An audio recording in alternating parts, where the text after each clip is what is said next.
tried to slip again. Yeah, Nikesh promised to do a backflip on the way out, and he has not fulfilled that promise. So we're off to a great start Fantastic. now. Yes. Maybe later we can backflip off and just get us off stage in style. But Nikesh, to start, we were chatting backstage about the joke that Ina just made about whether or not we're in an AI bubble, how real the hype is, how real the impact is of AI on the cyber threat landscape. Where do you sit in this right now? How are you thinking about that? Well, first of all, thank you for having me here. This is beautiful. Yeah. And thank you for letting me get in and out of here first, so I don't have to listen to all the AI hype afterwards. Oh, sorry, never mind. Yeah. I think the AI stuff is real, right? Why do I say that? In the last 3 years, we've seen people commit hundreds of billions of dollars to building more compute. If you look historically, very rarely have we built some version of technology that hasn't been fully consumed. Yeah. And we've always been wanting more. If you remember, I remember my first email, and I was very excited. And one video was sent around the company, and somebody clicked on it, the whole internet went down in the company. Now we all watch stuff on our phones with gay abandon, and somebody said there's going to be only so many mobile phones or so many desktops. So I think from our ability as society to consume technology, we have a voracious appetite, and anything we can build on the AI front is not going to be enough. I think there's untapped demand on the consumer side, so you will see lots and lots of AI being used on a constant basis. I'm surprised how much AI we are consuming at Palo Alto, despite us being, I'll say, balanced as opposed to skeptical. We're not overtly enthusiastic, we're balanced, but we're consuming it. So I think the demand is there. Yeah. To the extent, I think we're going to run into a physics problem. Can we get enough electricity? Can we get enough resources? Can we build fast enough? So to the extent that the physics doesn't allow us to get there fast enough, you might see things be slower than we want them to, but I don't think it's from a demand perspective we have a challenge. I do think valuations are all over the place, and people do get excited sometimes because they say, this is the biggest thing that's going to happen. I want to be in here at any price. And I don't think all the winners are clear. Yeah. Every 6 months, somebody says, oh my God, Google's done.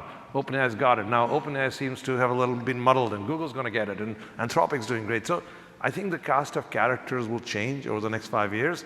But yes, there will be big winners in this space. There'll be a tremendous amount of AI built. And pretty much anybody in this room or not in this room, our jobs will be done fundamentally differently in 5 years, including mine. Yeah. I'll just send somebody here. Perfect. Yes. Perfect. And I'll interview them, or my replica will. Yes, exactly. Our replicas will talk to each other. We'll be playing golf or doing something else. Awesome. And we'll be drinking wine and hanging out. That would be perfect. Fantastic. But for now, I have to keep asking you questions. Sorry about that. I'm curious. I want to rewind to something that you just mentioned, right? Which is that Palo Alto Networks itself is consuming AI. Yes. You guys are experimenting with it. Walk us through how your teams are using it. I know that varies. You have a large company, yes, and maybe how your teams are using it. And I'm also curious how you yourself are using it. Yeah, I don't think I search anymore. Okay. I just go to Gemini and ask it a lot of questions and try and get smarter about things. It reads a lot of things for me and gives me lots of summaries. Think tokens. Every time I read something, it's probably spinning up 4 or 5 tokens, which is costing more money from an AI perspective, consuming AI. But I find it's very good at summarization and pattern recognition, much better than any employee that I have. And think repetitive use cases where we use brawn more than brain in the organization. We use brawn. We have 3,000 customer support reps. You don't need everybody to reinvent how we support customers. Pretty much the problems are known. Can I pattern recognize and solve it faster? My friend Zainab is here somewhere from Atlassian. She used to be our chief marketing officer. I had a meeting just now. It's like, how can I do the job of 100 product marketing people using AI so I can have smart people read everything and figure it out in 3 people? So a lot of the repetitive tasks will go away and be replaced by a different set of people. Yeah. So we're doing it. It's working. People are experimenting. Interesting use cases are showing up. And this is going to be incremental. It's not going to be, oops, one day suddenly you found that 4,000 people no longer work here. Everything has to be re-architected from a process and a competence basis. That's going to take time. Many of these things will become, I have a new word, it's called AIaaS. My daughter doesn't like it because it sounds not right. Sure. But it's AI as a service instead of SaaS. I think SaaS applications over time get overtaken by AI as a service as opposed to software as a service. And that will have a fundamentally different workflow associated with it, which will allow us to get our jobs done better, faster, easier. Yeah, totally. I want to maybe use this as an opportunity to talk about the M&A strategy that you have been pursuing, right? You and I could not get this number down backstage. Yes. I thought it was 28 acquisitions in the last 7.5 years. You're telling me 29. So you've been plus on a minus buying 3%. spree. Right. Yes. Bit of a buying spree. This year, my recollection is that it's been Protect AI, CyberArk, and then as of a few weeks ago, Chronosphere. So far. Yes. So far, Yes. and we'll get to We've got that. 3 weeks left, Hold on yes. to that thought. I would love to hear about how this M&A strategy is helping Palo Alto Networks prepare for the AI-enabled threat landscape that we're starting to see. How are you thinking through what you buy? How do these 3 companies help you? Things like that. Okay, great. So let's break that into 2 Yeah. parts. Okay, first, let's talk about how AI interacts or impacts cybersecurity. Yeah. Okay. I'm sure all of you are cybersecurity experts, so you'll understand all the technical details about a spouse. So we'll save that for another time. Most simplistically, the more technology we use, the more ways bad people can attack us. Use email, I can get your email. Use your phone, I can get your phone. Your trading app is open to the internet, I can get into the trading app. So anything you use in technology, if you talk to the internet, it's a way for somebody bad to come into your life. Whether you're sending a text, somebody can come back in. So if you believe that, AI is expanding what we call the attack surface for bad actors. If I'm going to have 5,000 agents, guess what? I can hack every one of those 5,000 agents. So the more technology you use, the more you create an expansion of your attack surface, which means bad guys can get into your business as quickly as you can. Traditionally, cybersecurity has been about, great, let's put security guards at every attack surface end so I can be protected. Well, it's not working. People get breached every day, right? Somebody just used a large LLM to go do a breach. So we're saying AI shifts the requirement. It says, let's assume for a second you're going to get attacked. How quickly can you find it? How quickly can you block it?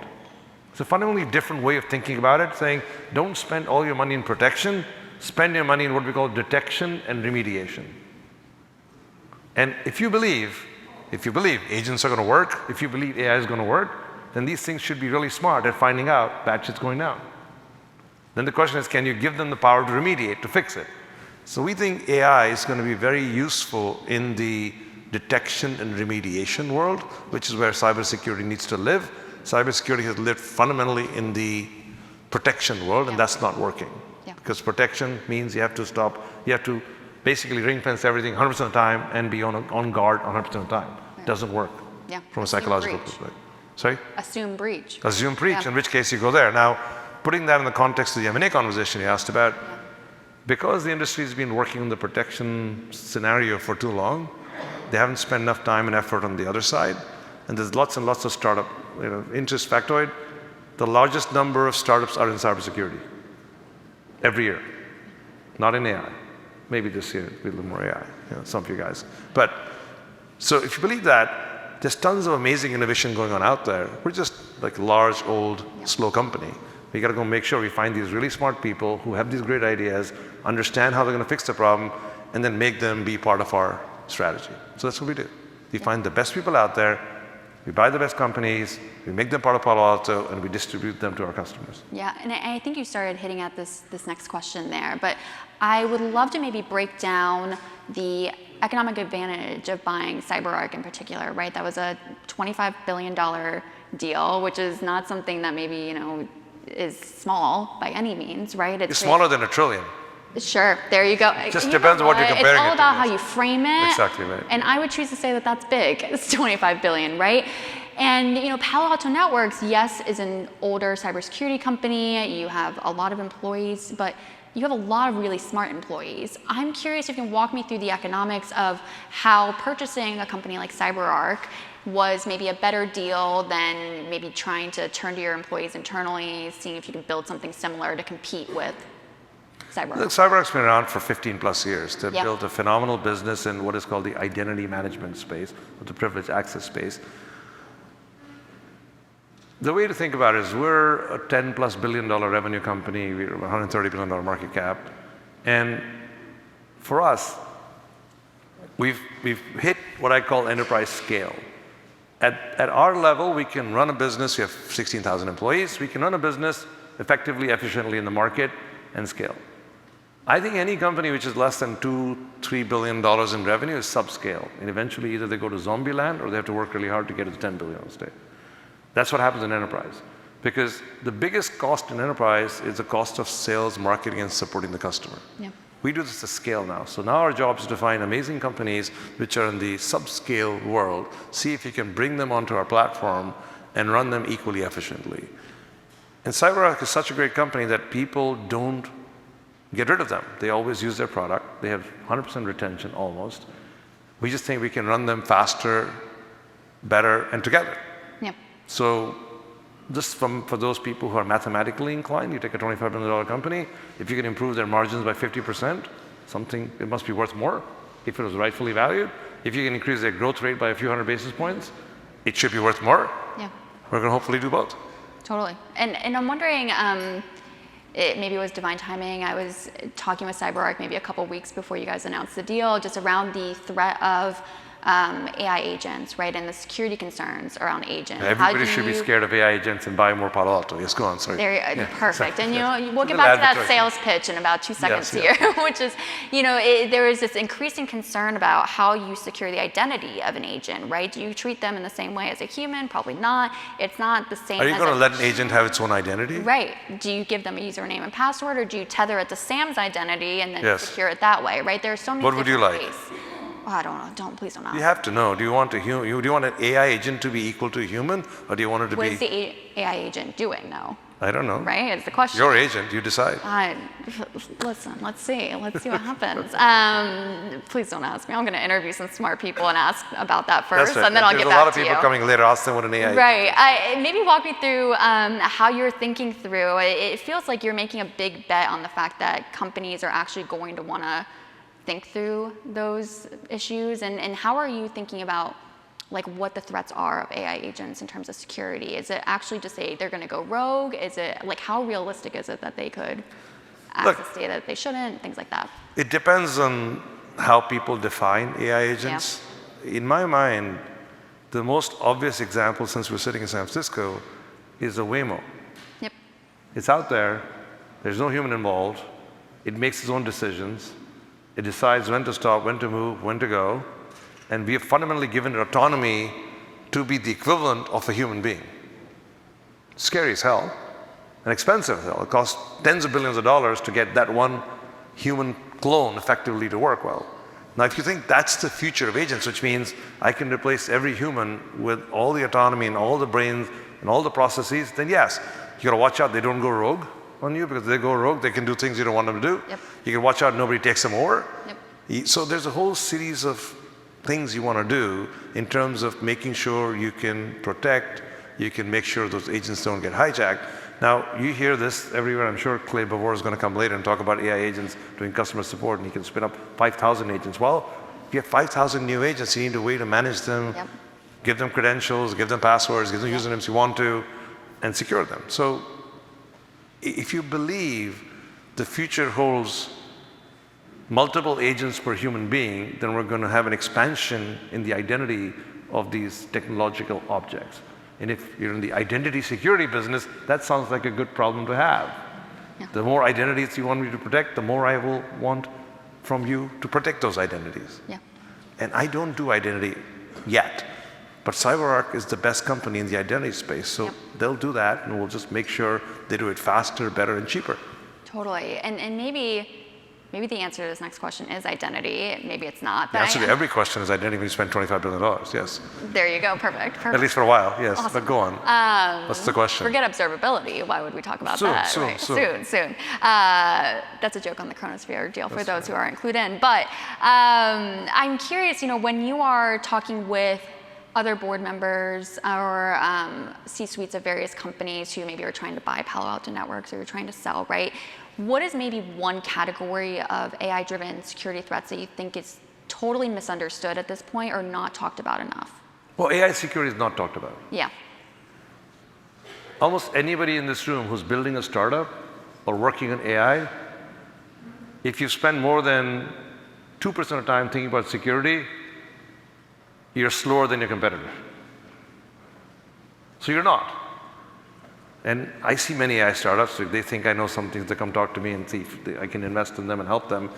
Nobody's thinking about security. It's like the first thing to say, well, let me spin up a model, and the model's going to take your data, put it in the model, we're going to shake it up a little bit, put a little wrap around it, and give you an outcome. Well, how do you make sure the model doesn't take my data and her data and put it together? Well, don't worry about it. It's like, well, how do you make sure that the model's not a cheaper model which we got on Hugging Face and it was made in North Korea? Right. Oh, don't worry about it. Right. Trust us. How do you know that the model's not going to wake up 6 months later and take all my data and send it on an internet, fast track to some other third world country? I don't know. Trust me. Well, that's why we exist. I love it when people say, trust me, we got it covered. Right. That's when people say, can you come help us? Right. So I think there's the AI startup world, the AI LM world, the vibe coding world, it's the Wild West from a security perspective.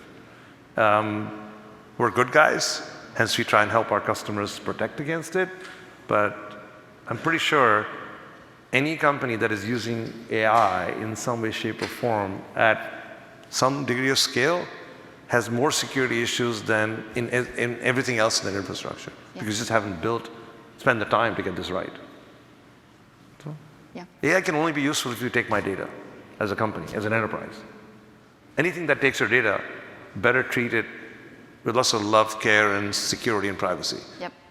Those things are still being built. Yeah.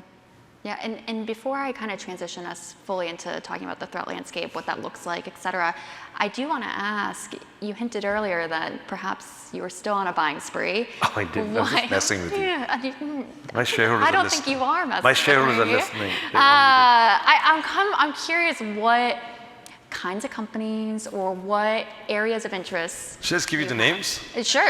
Let's call them right now. It's see how make a deal right here. It's Why easier. not? Let's just give her the names. Perfect. They put in Axios. Great. And I'll tell you the price, and we're done. That's what we want. Yeah, I'm not buying anything. Come on, right Nikesh. now. I'm not buying anything right now.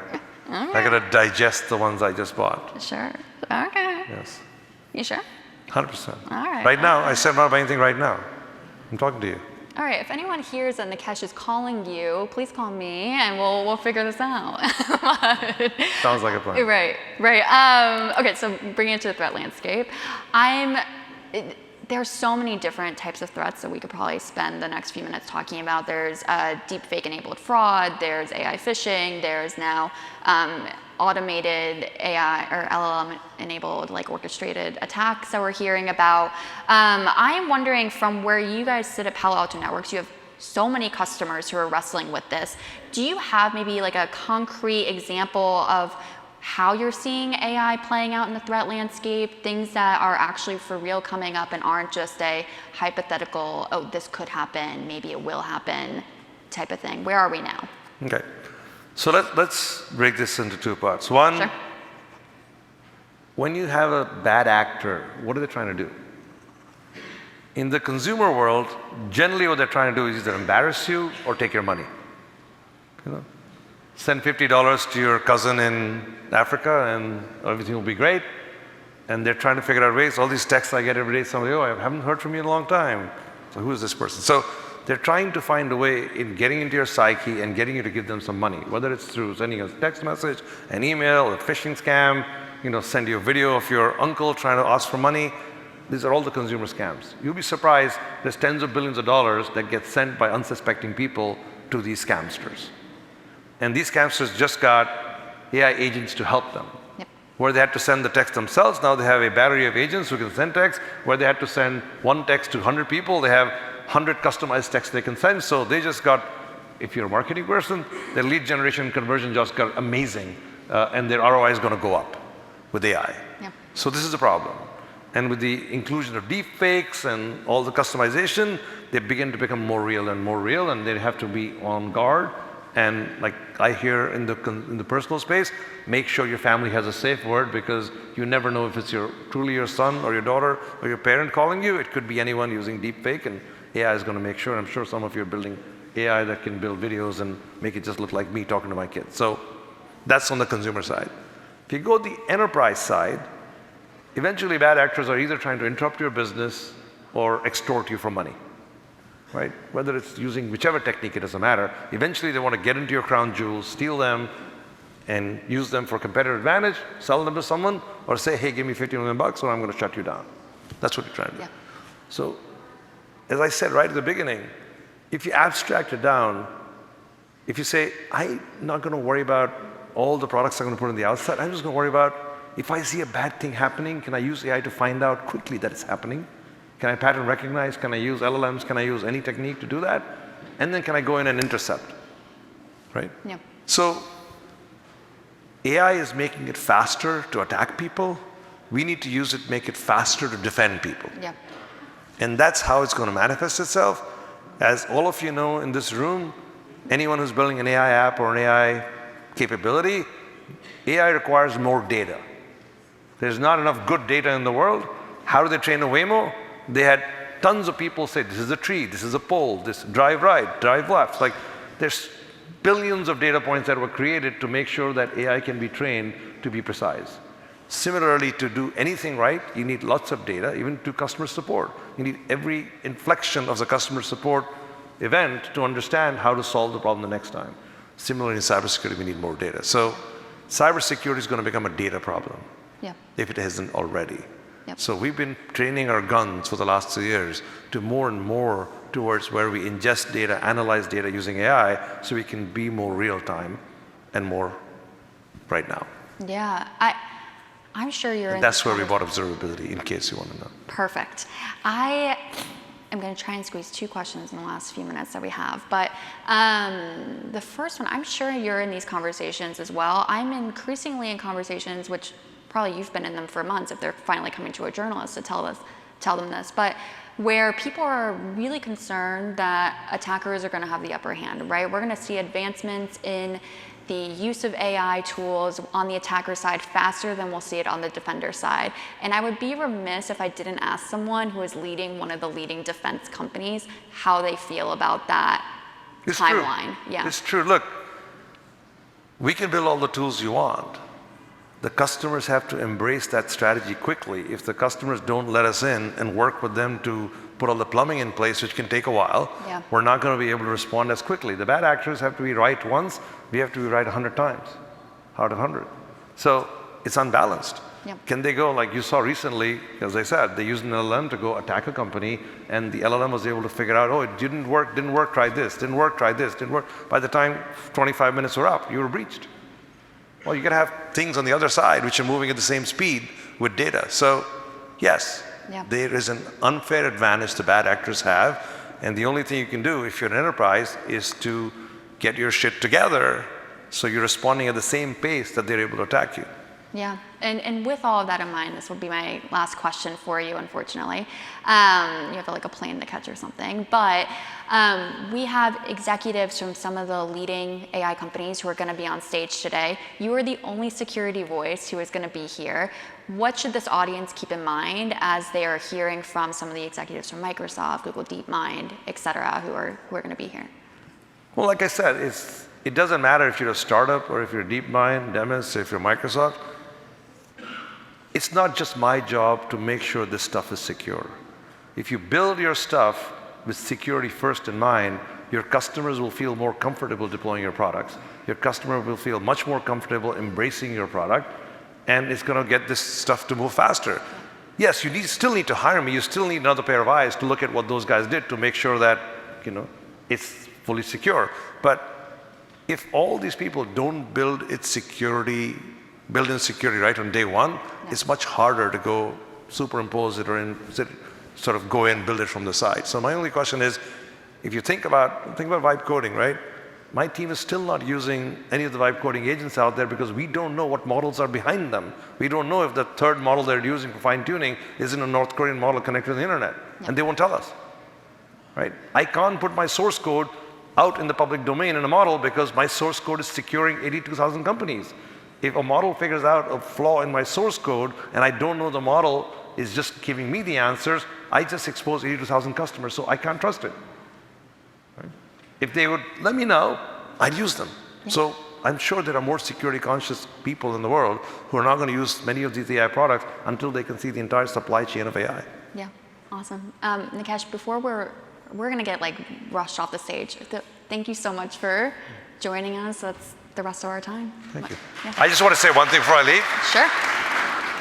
This is the most spectacular times of our lives. Never has there been such an amazing inflection point in technology. You look around, everybody's excited, everybody wants to do something fun with AI, everybody wants to go build a new company, so go out there and have a great time. Thank you. Awesome. Thank you, Nikesh.